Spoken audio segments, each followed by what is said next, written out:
My name is Avery again, Executive Director for the Mansfield Center here on campus, and we welcome you to our last brown bag of the year.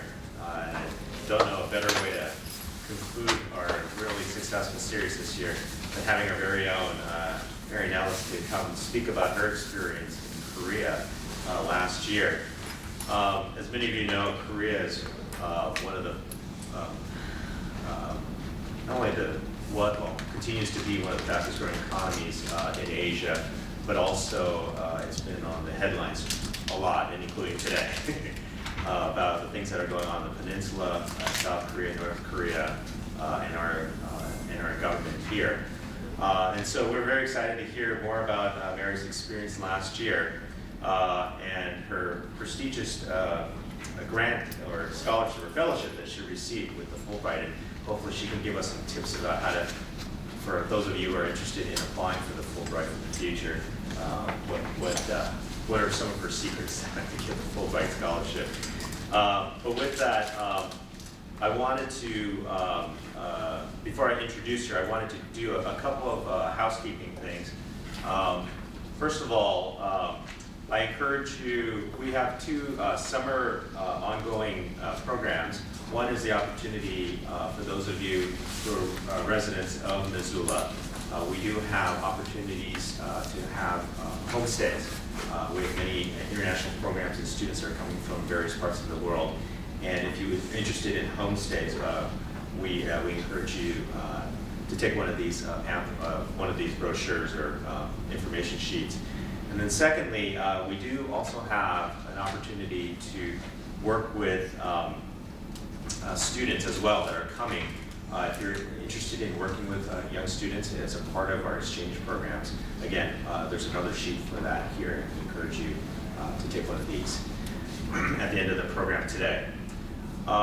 With that, I'm going to also just thank MCAT, the Missoula Community Access Television.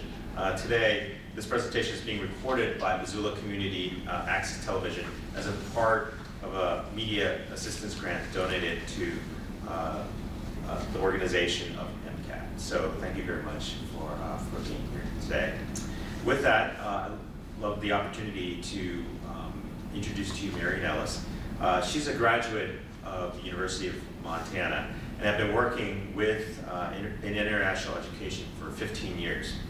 And for the past 12 years, she's been advising tirelessly our international students and scholars on visa and immigration matters, as well as helping them be better integrated into life here, not only at the university, but in Missoula. She's currently serving as the Assistant Director of International Students and Scholars, and we're so happy to have her here today to present her experience. So, Mary. Thanks, Abe. Well, I'm really happy to be here. Again, I'm Mary Nellis. I've been working in the International Students and Scholars Office for about 15 years, and I am here to talk about the 2-week whirlwind tour that I had through Korea with the International Education Administrator Seminar through Fullbright. Now, first, I want to give you a little bit of background on Fullbright. Fulbright was established in 1946.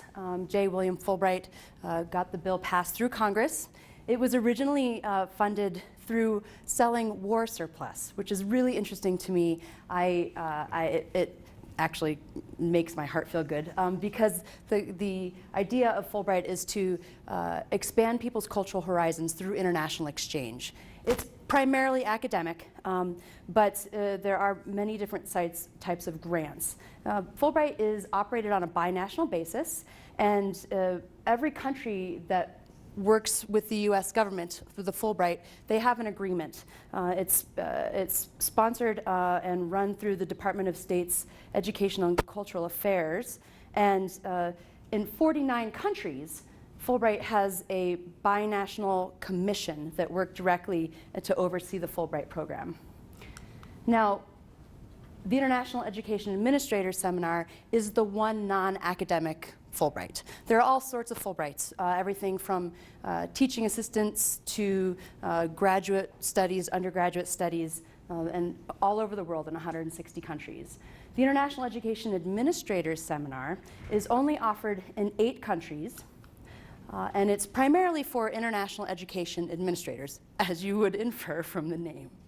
What I have here, before I get started, I want to let you know that this presentation is not an academic presentation. It's not just a picture show either. I really tried to maintain a balance between pretty pictures for you and some information about the themes that I saw when I was there. So I'm going to start out with our AIEA group and let you know that, of course, we went to Korea. But the International Education Administrators Seminar is offered in 8 different countries. They're all listed here. The first 2, France and Taiwan, are primarily geared towards higher level administrators. But the remainder are offered for a large swath of international educators, primarily mid-career level administrators. And the process is pretty straightforward. You have to have buy-in from your institution. My previous director said, you should apply for this grant, and I said, okay. And she had been on the IEA experience as well as one of my colleagues. And you apply for it. It is sent to a commission first in the United States, and it is vetted first there, and then those finalists are sent to the country of interest, and they make a selection. And they generally select educators from different types of institutions, different areas of international education, education abroad, student scholars, recruitment.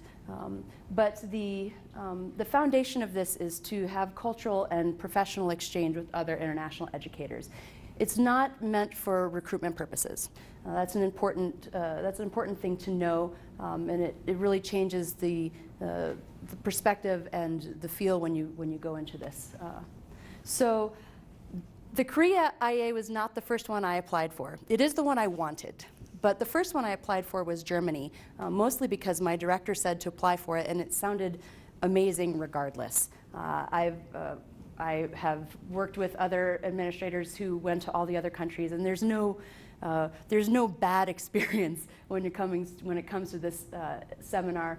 But I was really interested in Korea, so when I didn't get the Germany grant, I was a little bit happy because it allowed me to apply next year for the Korea grant.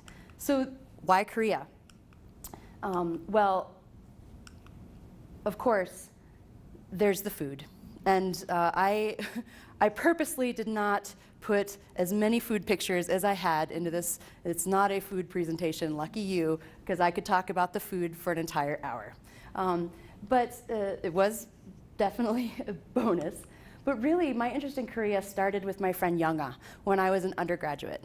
And she taught math here at the University of Montana as a graduate student, and I was her student and her friend. And through Younga, I really learned how funny Koreans are. I had my first basically exposure to the country and the food when her parents came. But she really sparked my interest. I knew very little about the country prior, and so when this popped up, I automatically thought of her. And other parts of Korea that are really interesting is the expansion and growth, both generally, economically, and also within the education system. So following the South Korea War, the Korean War, South Korea was one of the poorest countries in the world. Poorer than most sub-Saharan African countries. The GDP per capita was about $79, to give you some context. Now, of course, this is back in the 50s, but still $79. And now it's one of the largest economies in the world. It's the 4th largest in Asia. It's the 11th in the world. And so this slingshot is really, it's considered really a rags to riches stories. And part of it is because of their, large part of it, is because of their investment in education, their investment in human capital. And so Korea also, thinking of it professionally, it sends the 3rd largest number of international students to the United States. That was about, I think last year, I looked up the numbers, it was about 79,000 South Koreans in the United States. It was 4th previously, now it's third. And it's one of the top performing OECD countries in reading, literacy, math, and sciences.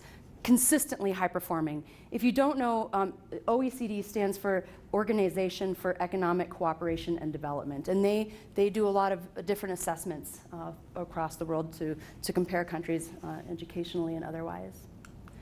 So this International Education Administrators Seminar was through Binational Commission, hosted through Fullbright Korea. Ta-da!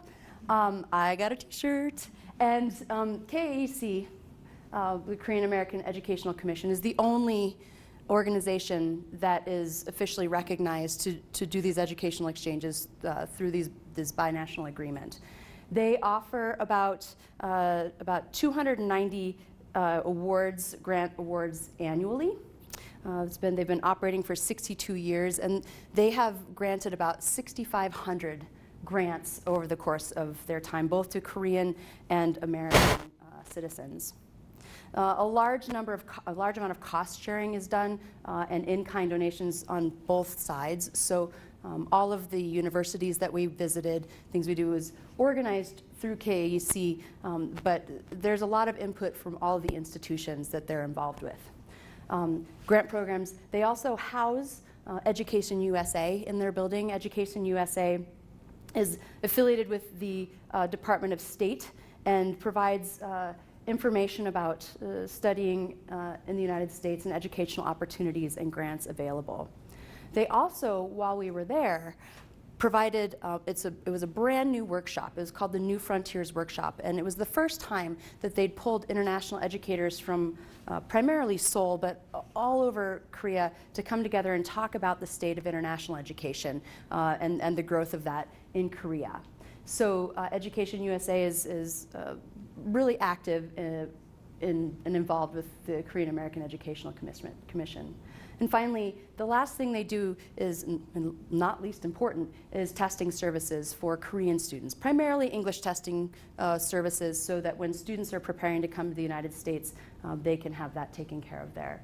It's an interesting dynamic because the Fulbright Korea, KAEC, they actually own their building. The deputy director, Mrs. Shim, she realized several years ago, maybe 15, 20 years ago, that she should invest in this building due to increasing rents and such. So they're a really stable organization and well respected throughout Korea.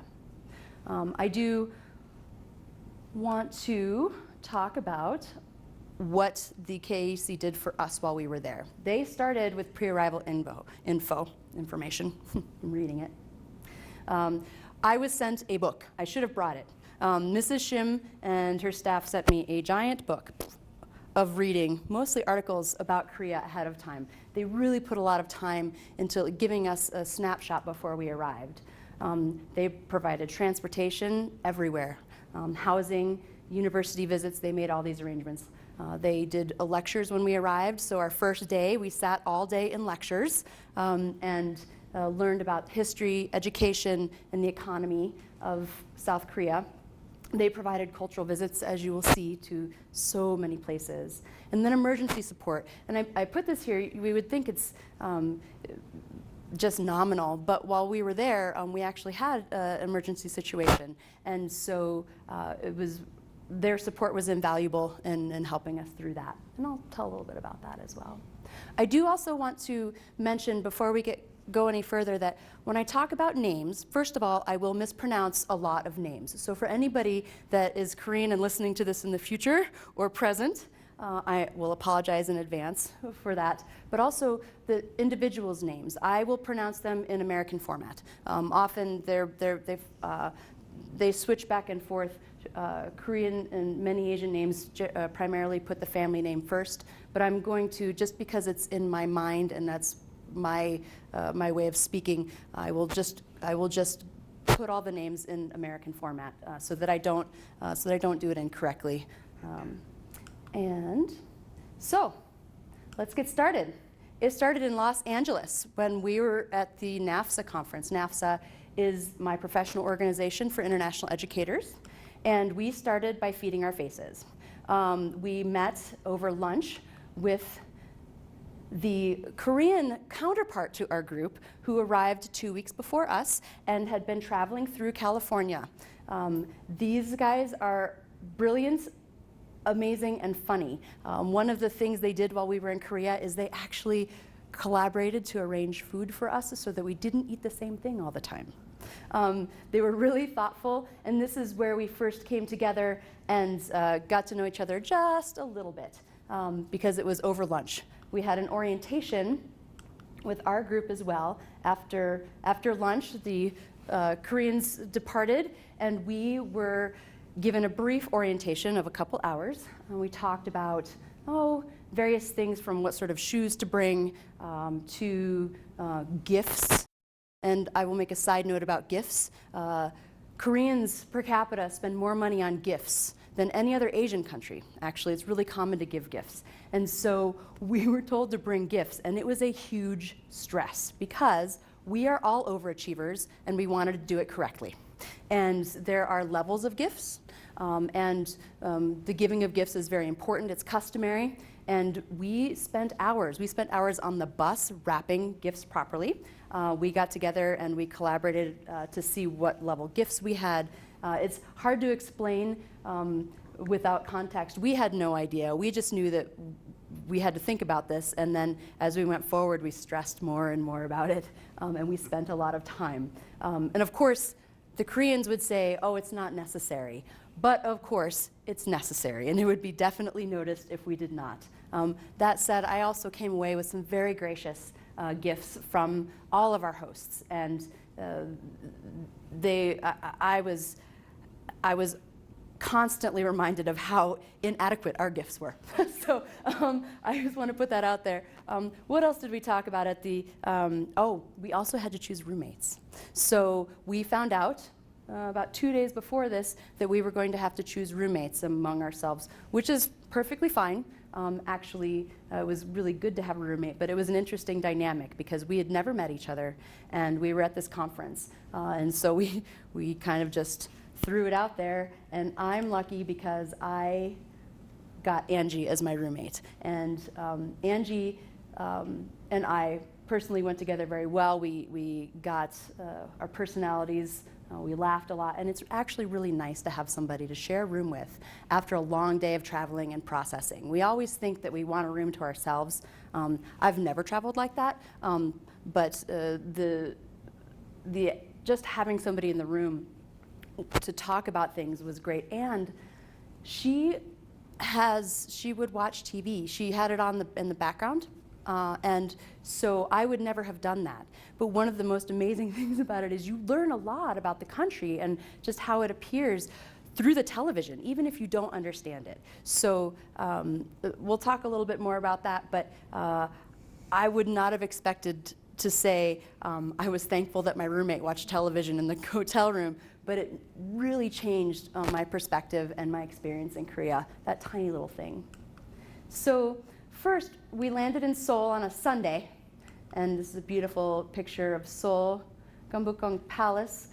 This ancient palace has been destroyed and rebuilt several times, and it's enormous. And this picture it doesn't fully show you Seoul. So that's part of Seoul. Seoul wraps around this. Seoul is huge. But in between all of the buildings, there's a lot of green. I made contacts with and brought a Fullbright scholar here just recently who I met in Korea and who you will meet. And they really have a lot of green spaces even among all of the city.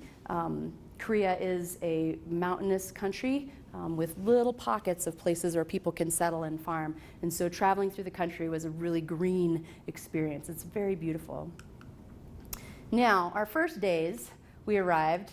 I said we landed, and they kept us awake the first day. You arrive about 5 in the morning, and they kept us awake, and we were greeted by Esther and John.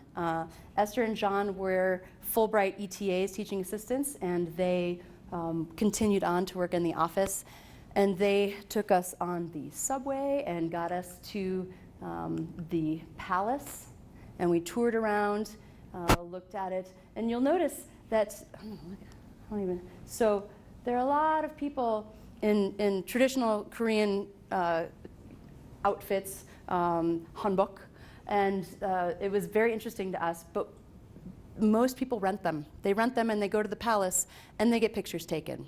And so you see a lot of individuals, a mixture of people, families, kids, high schoolers running around in their hanbok.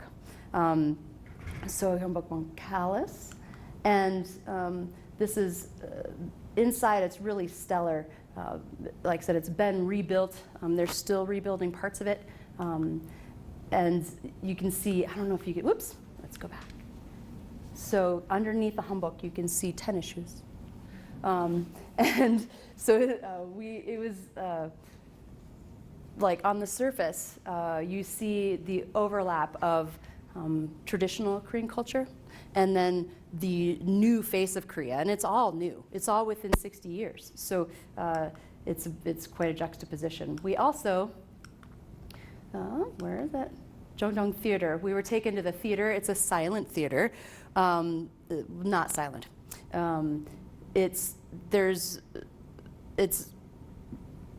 The language isn't there, so it's music and it's an opera. So they're singing, but you could really follow along. And luckily, I have some things you can come look at afterwards. They gave us a nice brochure that explained kind of what was going on. So, but just beautiful, rich, lush colors, and we also had fun in the noraebang. And so, also known as karaoke in Japan, it is a unique experience to be in a tiny room with really common, new, popular songs. The selection of songs is way better than in the United States. And when you go with your friends in a close group and a few beers, you really have a relaxed time and you can sing whatever you want. And we joked because there's this concept of Han in Korea, and Han doesn't exactly translate directly that I know of, but it's kind of an idea of a collective suffering. I wrote a quote that it's basically that pent up, let's see, theologian Sonam Dong describes Han as a feeling of unresolved resentment against injustices suffered, a sense of helplessness because of the overwhelming odds against one, a feeling of acute pain in one's guts and bowels, making the whole body writhe and squirm, and an obstinate urge to take revenge and to right the wrong. So like an underlying, it's an underlying feeling, and we joked because Esther suggested that, noraebang for a lot of people is a way to release the Han. Right, you go in and it's a way for students to go after studying for hours to be with their friends and to just let some steam off. And Esther is really good at releasing the Han. She really lets it go. We had such a good time. So they really framed our social activities on the first days. But we started to look into and see themes. And the themes emerged even before we arrived, but they also came about during our lectures. So, of course, there's educational themes. That's kind of the purpose. So, again, Korea's economic rise, there are many factors, but their investment in education and their educational system have really been pointed to as one of the foundational aspects. They have one of the most educated workforces in the world, and also culturally, education is seen as the great leveler. In a Confucian society, it's very structured, right? And so education is one of the most common ways to rise up in your status. There is something that could be called the education fever. Students from a very young age school is their whole world. They start very early in the morning. They go to classes until very late at night. It's a lot of stress. And the pressure that students receive from their family and from society to succeed in school is quite great. The families themselves often, recently especially, are choosing not to have children because they can't provide the type of education or afford the type of education that's necessary. Fortunately, there's lots of different types of institutions. One of the interesting things about the higher education institutions in Korea is, just like the United States, there are many different types. There's religious, there's private and state institutions. But across the board, the institutions that are the most highly regarded are the state institutions, the national universities, and they're the most competitive. There's also a lot of private institutions, and they're highly regulated by the Korean government. Now, there is quite a strong birth rate decline, and so this is affecting, just like the United States, it's reflecting, it is affecting the introduction, the number of students at the universities. And I'll just say that Korea, a country of about 51 million people, South Korea, 51 million people, they have about 220 universities in a very tiny area that's, what is it, about a third the size of Montana, would you say, Abe? Yeah, it's geographically a third the size of Montana. To give you a little bit of a juxtaposition, in the United States we have 325 million and about 3,000 four-year institutions. So you can't really compare apples to oranges, but 220 institutions in this tiny country is significant. But with the birth rate decline and the numbers of entries,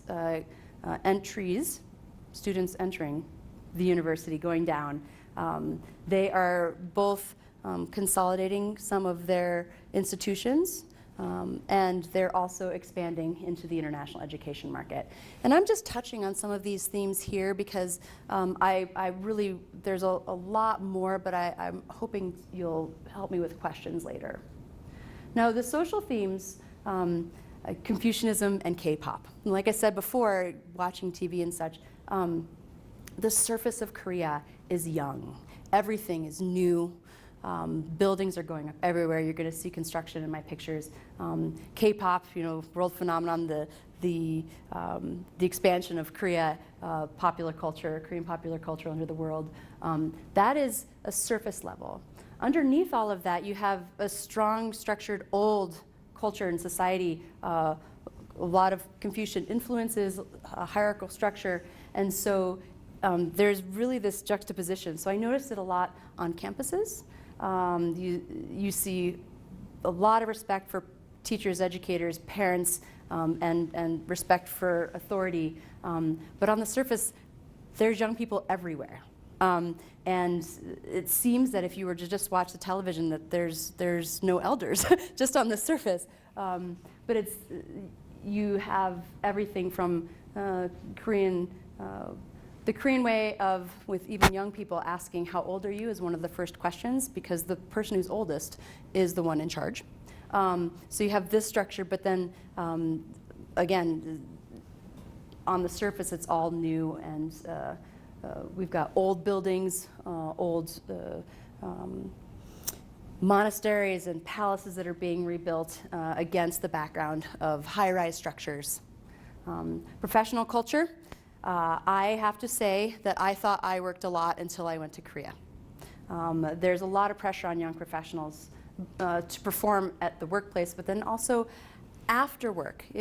When you're working with a group of people, you are expected to be with them quite a bit, and that includes a large, strong culture of drinking and being part of this group. In fact, if you don't go out with your colleagues after work, you're considered kind of the only word I can think of is a fuddy-duddy.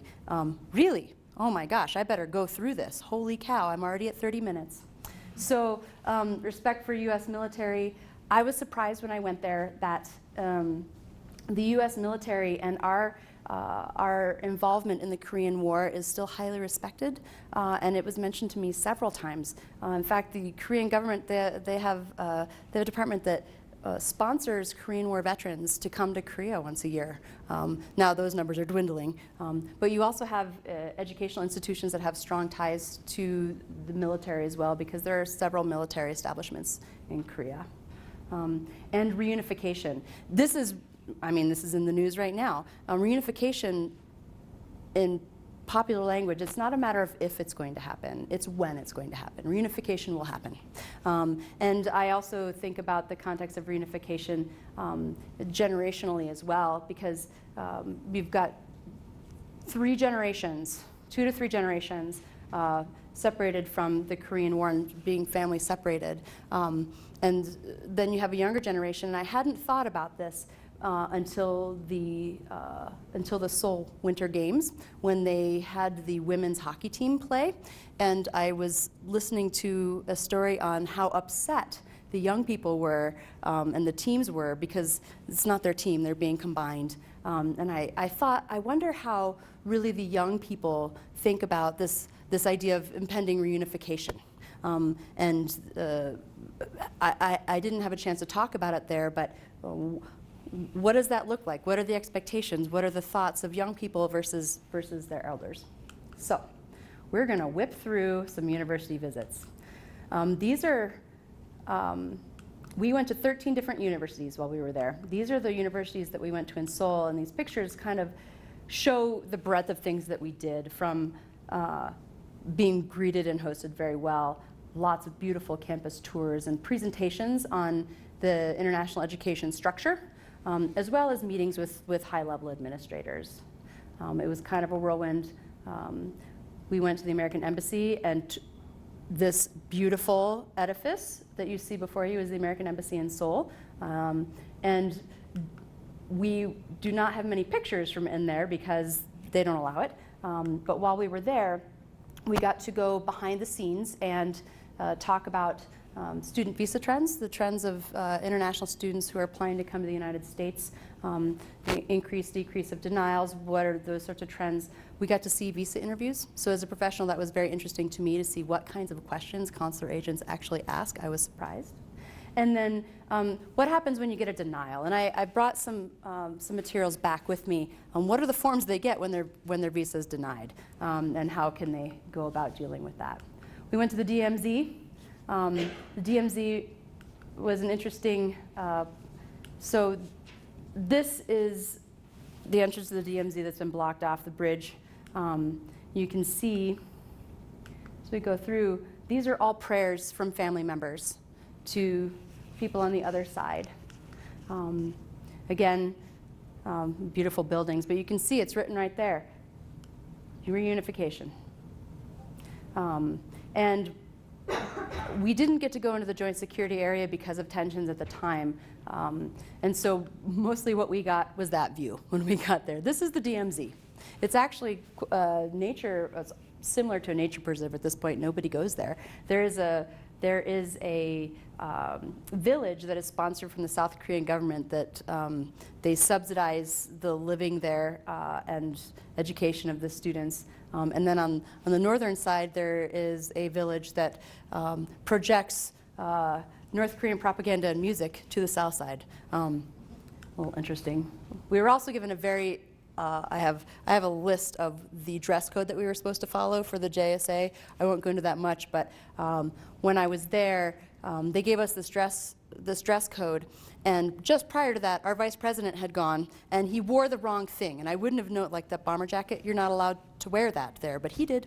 And so when I was there, I was like, I wonder how that actually looked to the Koreans, because it seems kind of disrespectful to me. Now, weekend cultural tour. Bulgoska Temple, 1,000-year-old temple. These are all wishes made by people that come through here. And this picture's kind of hard to see, but these wishes, these cairns that are here, they surround this. There's thousands of them. And you walk in there, it's like this little, magical place.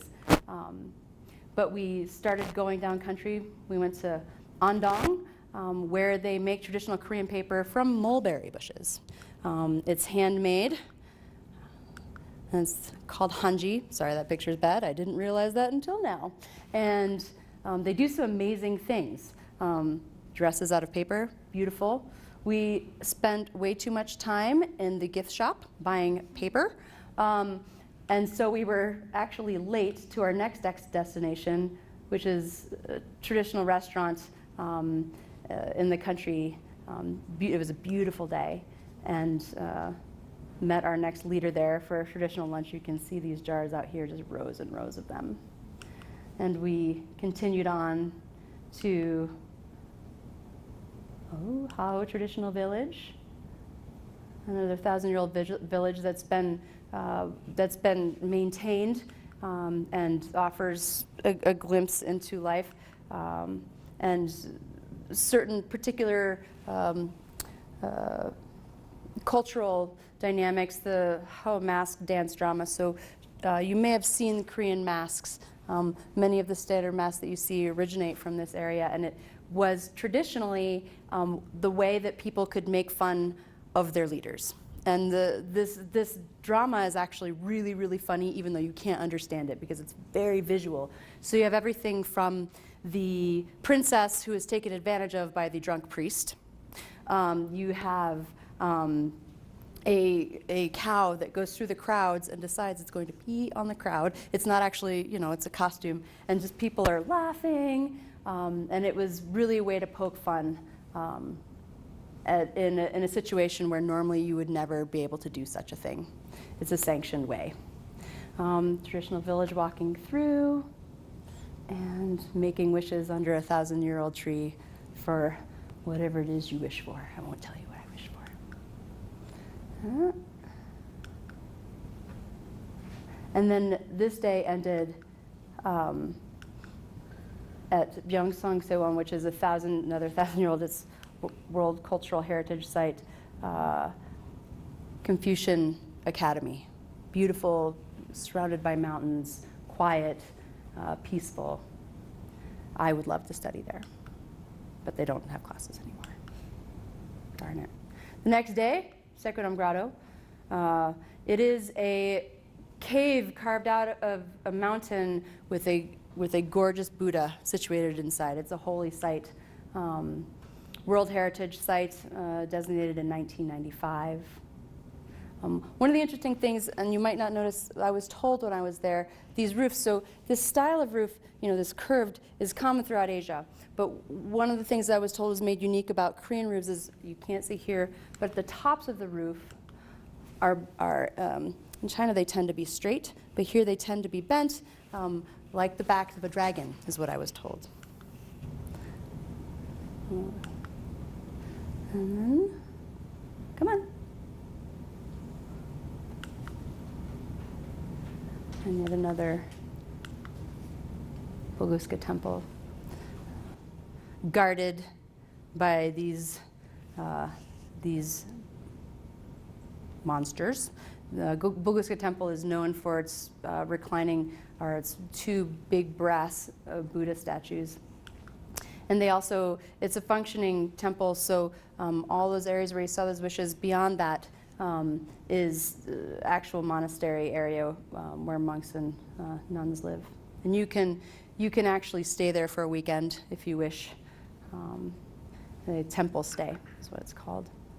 And at night, this picture is hard to see, Donggon Palace, there are paths all along the river. And this is where we had an emergency. One of my teammates unfortunately fell and broke her shoulder. We don't know how she did it. She doesn't know how she did it. All of a sudden she was down and in pain, and we had to go to the hospital. And unfortunately, one weekend she had to be sent home, and her trip was canceled. And luckily we had Mrs. Lee, who was our tour guide through Seoul and started going down through Korea, and she accompanied her back to Seoul. But it was a very interesting experience to figure out how to navigate the insurance part. We were well insured, but you don't set up your insurance until you actually need it. Well, I can tell you that poor Becky, she only had one hand. How do you do that? So we helped her with that.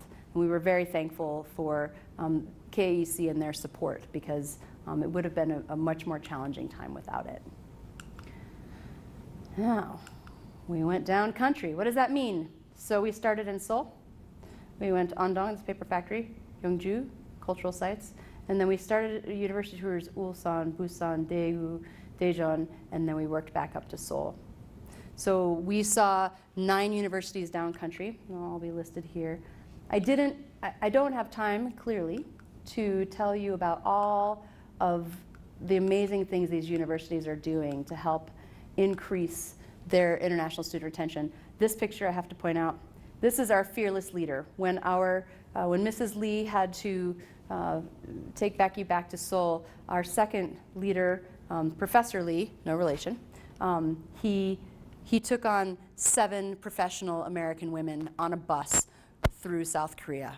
He is a man of fortitude and humor, and he's the one that came and visited us. And this is his university, Gyeongbuk National University, and we just really enjoyed our time with him. You can see the breadth of these institutions, what they offer their students, the investment they put in their students is amazing. And then we went to Busan. Hyundai Beach, what you can see here's this beach. Look at all that construction. It's all going up. Let's see. Old Fish Market. This is the cleanest picture I have of the Old Fish Market. We went to Old Fish Market, and then we were brought into the new Fish Market. And then Professor Lee said, you know what we can do? We can get dinner here. And we said, okay. So you get some fish, and then up here there are restaurants that well, there's cooks up there that work with each of these fishmongers. And so you buy the fish and you go up to the corresponding tables and they cook for you. So we started with sushi. We had 2 fish, sushi, and then they fried some fish. Yeah, I had to have some food pictures, guys. And then when it's all said and done, they put it all in a pot and you make soup. So you really get the most out of the fish that you get at the fish market. It was so good. It was so much fun. And then at the end of the day, we went to Spyland because we wanted to go to Spyland, and Professor Lee was more than happy to take us, and he said, I will go with you, but I will have to leave you at the door because everybody is equal in the spa, which means nobody is wearing clothes in the spa, so we have to split up. So we went to the spa at 9 o'clock at night, and we learned that 3 hours in the spa is not sufficient. You have to be there longer than that. Now, after we concluded our trip down country in Seoul, I was really lucky because my friend Younga actually happened to be in the country. So it kind of came full circle. I got a call from Younga, and she said, my friend June, we're going to Seoul Sky, and she wants you to come with us. And Seoul Sky is the tallest building in Korea. It's the 5th tallest building in the world, and it's 130 floors. And we met up there, took a few pictures, glass floor, woo! And then the next day, she took me on a walk through Seoul to where she grew up. So I met at her parents' current apartment. We took these paths. Look, this is the city. You're surrounded by city, and then you get up in the hills, and there are these beautiful green spaces and walkways, and there are rope paths in some places. And I said, rope paths, really? She said, well, there's a lot of elders that walk through here, and they want to make sure that they have a clean, easy way to walk. But the most interesting thing, I should have enlarged this, there are these reverse vacuums. They blow dust off of you, apparently. And Younga and I have done a lot of hiking in Montana, and we were like, woo, that would be amazing at the top of the trail. But it was also very hot. So even if you're not dusty, it's a good way to cool off. And then finally, we ended at the rooftop to where she grew up.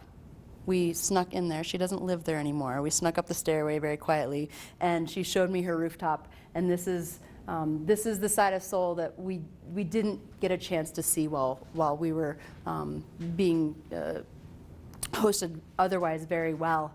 And so it was really a great experience to come full circle with this trip.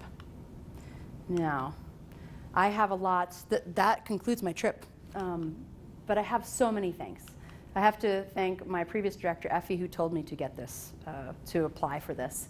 The University of Montana for their contribution and allowing me to go as a professional and represent the University of Montana. I need to say thank you to the Mansfield Center, who is hosting this here. Also, Director Abe Kim wrote me a letter. I don't know what it said, but I assume it's good because I got there. So thank you very much. All of the staff from KAUC, Ms. Jeok Shim, Deputy Director, Mrs. Lee, Professor Shi-Chu Lee, our fearless leader, Esther Kim, and John Kalikal. All of the universities that hosted us, they really bent over backwards to show us what they offered to feed us, and so beautiful, these universities. And then all of the our Korean counterparts, like I said, they made sure that we ate different things every day.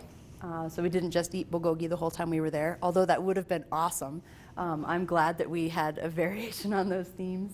And also, a few of them took us out the last day we were there. I have no pictures here, but it was quite fun.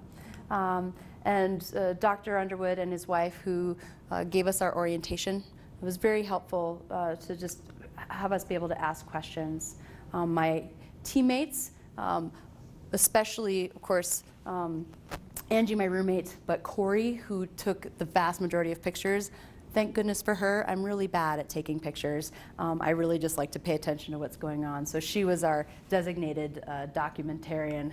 And then, of course, my thanks to Younga and June for both hosting me at Seoul Sky and then showing me another part of Seoul, and to Younga for just having been my friend for so long. And that, friends, I am right at the end. I had no idea. I might be over a minute. 30 seconds. All right. Well, I'm here. You're welcome to stay and ask questions if you want. Please come take a look at some of the things that I brought back. There's just a little bit more forms from the embassy, another map, guides from the places that we visited. I can show you my itinerary, which was, as you can tell, pretty packed. And yeah, I'll take any questions. Anybody? Sweet, I covered everything. Nobody has any questions. They're like completely overwhelmed by the amount of pictures. Yes, please. So Fullbright, is that just like a graduate student opportunity there? So this particular grant is for professionals, but Fullbright does offer a large number of graduate grants, graduate education grants. We have a Fullbright representative on campus. It's Sarah Halverson in the Department of Geography. And so she is a good point of contact for questions about Fullbright opportunities and educational. Absolutely. If you have an idea of where you'd like to go, what you'd like to study, I would take that to Sarah and find out what opportunities there are. There's many. And I was just recently looking at the statistics. It's like UM sends 7-8 million students a year. We send a large number. Yeah, on Fulbright. So it's not, I mean, we have a really good track record of that. It's reasonable, but you're not like 1 out of a million, but 7. Yeah. Yes, ma'am. Are there opportunities to get involved with the Mansfield Center through volunteering or other kinds of things there? Well, you just happen to be in the room with two people who are great to ask. I know there are opportunities, but I would defer to my colleagues in the Mansfield Center, particularly Caitlin. She can. Yes, we do have opportunities. We have varying opportunities. We have an upcoming, for the next several years, we'll be hosting a sports diplomacy exchange with South America that will be sending Montana residents to South America, looking at how you can empower youth through sports. And also, we are currently looking for homestay families to host international scholars and also students from around the world. These are sometimes short homestays of 2 days or a weekend, up to 2 weeks. So absolutely amazing participants. They are fabulous and they love meeting anyone from the U.S. and just having a chance to know about your family. So we do have more information about the homestays up here right now. Okay. Thank you. Yes, like I said, I'm here, and I'm happy to talk to anybody that's interested. And thank you so much for coming. It was really good to be able to put this together. Hours of pictures, hours of pictures.